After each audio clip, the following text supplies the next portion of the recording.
ಹವಾಮಾನ ವೈಪರೀತ್ಯ, ಬೆಳೆ ನಷ್ಟ, ಮಾರುಕಟ್ಟೆ ಸಮಸ್ಯೆಗಳಿಂದ ರೈತರು ಸಂಕಷ್ಟ ಎದುರಿಸ್ತಾ ಇರೋ ಇಂದಿನ ಪರಿಸ್ಥಿತಿಯಲ್ಲಿ ಕೃಷಿಯ ಜೊತೆಗೆ ಪಶು ಸಂಗೋಪನೆಯತ್ತ ಮುಖ ಮಾಡಿದ್ರೆ ಮಾತ್ರ ರೈತರು ಆರ್ಥಿಕವಾಗಿ ಸ್ವಾವಲಂಬಿ ಆಗೋಕೆ ಸಾಧ್ಯ ಅಂತ ರೈತ ಮುಖಂಡ ಪ್ರಕಾಶ್ ಕಂಬದಹಳ್ಳಿ ಅಭಿಪ್ರಾಯಪಟ್ಟರು.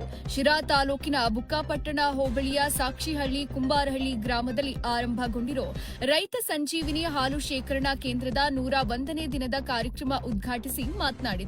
ಸರ್ಕಾರ ನಿಗದಿಪಡಿಸಿರುವ ಹಾಲಿನ ಬೆಲೆ ಮತ್ತು ದಿನದಿಂದ ದಿನಕ್ಕೆ ಏರಿಕೆ ಆಗ್ತಾ ಇರೋ ಹಿಂಡಿ ಹಾಗೂ ಬೂಸದ ದರ ರೈತರ ಮೇಲೆ ಹೆಚ್ಚುವರಿ ಹೊರೆ ತಂದಿದೆ.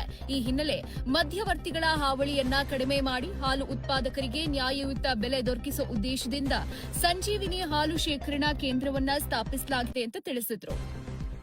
ಪ್ರಸ್ತುತ ಕೇಂದ್ರದಲ್ಲಿ ಪ್ರತಿನಿತ್ಯ 1200ಕ್ಕೂ ಹೆಚ್ಚು ಲೀಟರ್ ಹಾಲು ಶೇಖರಣೆ ನಡೀತಾ ಇದ್ದು, ಮುಂದಿನ ದಿನಗಳಲ್ಲಿ ಶೇಖರಣೆಯ ಪ್ರಮಾಣವನ್ನು ಮತ್ತಷ್ಟು ಹೆಚ್ಚಿಸಿ ಹಾಲು ಉತ್ಪಾದಕರಿಗೆ ಸಂಪೂರ್ಣ ಲಾಭ ತಲುಪಿಸುವ ಗುರಿ ಹೊಂದಲಾಗಿದೆ ಎಂದು ಹೇಳಿದರು.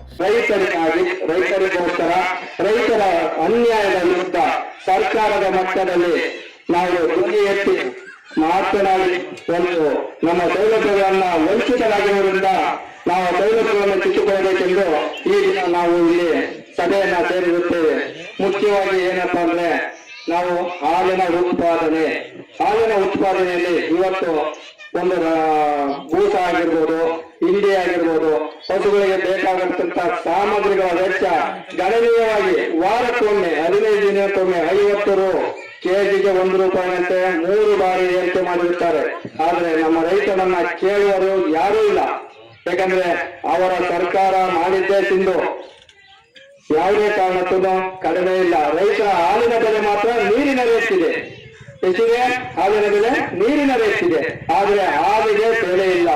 ಕೇವಲ ಕೊಡುತ್ತಿರುವುದು 32ರಿಂದ 33. ಇವತ್ತು ನಮ್ಮ ರೈತ ಸಮೂಹ ಒಗ್ಗೂಡಿ ರೈತರನ್ನ ಮೇವನ್ನು ಒದಗಿಸಿಕೊಳ್ಬೇಕು. ಹಾಗೆ ನೀರಿಲ್ಲ, ಏನ್ ಮಾಡ್ಬೇಕು? ಬಹಳ ಕಷ್ಟ ಪರಿಸ್ಥಿತಿ ಆಗಿದೆ. ಆದ್ರಿಂದ ಬೂಸ ಕೇಳಿದ್ರೆ ಬೂಸ ರೇಟು, ಯಾವ ಬೇರೆ ಕೇಳಿದ್ರೆ ಬಹಳ ರೇಟ್ ಆಗಿರುತ್ತೆ. ಆದ್ರಿಂದ ಹಾಲನ್ನ ಹೊಲಿಸಲು ಬಹಳ ಕಷ್ಟಪಡಿದೆ. ಮೇವು ನಾನು ಸಪ್ಲೈ ಮಾಡಿದ್ರೆ ಏನೋ ಒಂದು ದಾರಿ ಮಾರ್ಗ ಆಗುತ್ತೆ ಅಂತ ಹೇಳ್ತಾ ನನಗೆ 2 ಪುಟ್ಟ ಮಾತುಗಳನ್ನ ಹಾಡಿ ಜೈ ಹಿಂದ್, ಜೈ ಕರ್ನಾಟಕ ಮಾತು.